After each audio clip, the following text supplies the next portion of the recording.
గవర్నమెంట్లో ఉన్న ఎవరైనా సరే గవర్నమెంట్లో ఉన్న మినిస్టర్స్ కావచ్చు, గవర్నమెంట్ ప్రతినిధులు కావచ్చు అండి, ఎవరు ఈ విషయాలలో ఇన్వాల్వ్మెంట్ కాలేదు.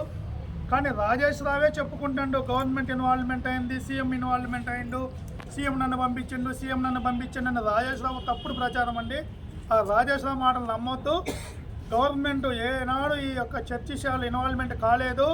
ఇది తప్పుగా వెళ్తుంది ప్రపంచానికి. చర్చస్ అన్నిటికి కూడా వేరే వాళ్ళు ఈ కాంగ్రెస్ గవర్నమెంట్ని తప్పుగా చూపిస్తున్నది రాజేష్ రావు చేయబట్టి. కానీ నమ్మొద్దండి.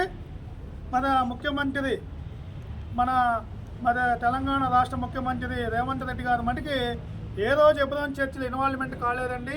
వాళ్ళు ప్రతినిధులు ఏం నరేందర్ రెడ్డి గారు కావచ్చు, షబీర్ అలీ గారు కావచ్చు, మరి పిసిసి అధ్యక్షుడు గారు కావచ్చు అండి, ఎవ్వరు మా చర్చలు ఇన్వాల్వ్మెంట్ కాలేదండి. కాకపోతే రాజేష్ రావు చెప్పుకుంటాడు వాళ్ళు ఇన్వాల్వ్మెంట్ అయ్యారని పోలీసు వారిని తప్పుదో పట్టిస్తాడు. అసలు రాజేష్ రావుకి కాంగ్రెస్ గవర్నమెంట్ కూడా సంబంధం లేదని తెలిసింది మాకు. కాబట్టి ఇది మటుకి గవర్నమెంట్కి చట్టపేరు తెస్తాడు రాజేష్ రావు. మేము కూడా నమ్మట్లేదు గవర్నమెంట్ ఇన్వాల్వ్మెంట్ అయింది అనేది మేము నమ్మట్లేదు. ఇలాంటి చర్చలలో గవర్నమెంట్ ఎప్పుడు ఇన్వాల్వ్మెంట్ కాదండి. యాజ్ పర్ లా ప్రకారం లీగల్గా చేయమంటుంది. ఈ రాజేష్ రావు ఏదో విధంగా చర్చిలోకి డిఫెన్స్ కాలనీలో ఒక చర్చి గొడవలు చేసి నాశనం చేసి వచ్చిండు. ఇప్పుడు ఎప్పుడో చర్చి నాశనం చేయాలని కొంతమందిని పోగు చేసుకొని పార్టీలు మారినట్టు కొన్ని రోజులు కాంగ్రెస్, కొన్ని రోజులు టీఆర్ఎస్. ఇప్పుడు కనుక కాంగ్రెస్ వాళ్ళు కనుక దీన్ని గమనించకపోతే వచ్చే 4 సంవత్సరాల్లో ఒకవేళ మళ్ళీ టీఆర్ఎస్ అధికారం వస్తుందంటే జెండా మారుతాడు, టీఆర్ఎస్కి పోయి జెండా కడతాడు. దయచేసి ఇలాంటి గుంటనక్కడ నమ్మొద్దండి. కాంగ్రెస్ వాళ్ళు కూడా రాజేష్ రావుకి సభ్యత్వం ఇవ్వద్దండి. కావాలంటే మీరు ఎంక్వైరీ చేసుకోండి. మా హెబ్రాన్ చర్చికి వచ్చి లీగల్ ఆర్ ఇల్లీగల్ ఎవరు చేస్తున్నారో చూడండి.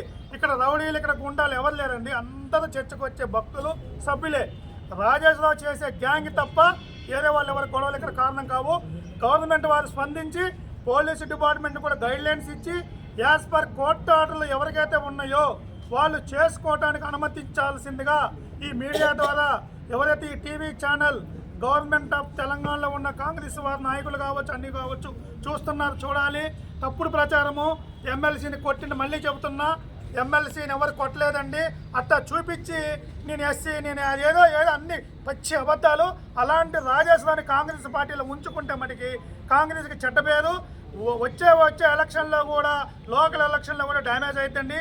ఇమీడియట్గా రాజేష్ రావుని కాంగ్రెస్ పార్టీ నుంచి బహిష్కరించాలని సొసైటీ ట్రస్ట్ ఎబ్రోన్ తరఫున మేము గవర్నమెంట్ని కోరుకుంటున్నాము. దయచేసి ఇది పత్రికా మన ఎలక్ట్రానిక్ మీడియా ద్వారా గవర్నమెంట్కి చేరాలని మా మనవి.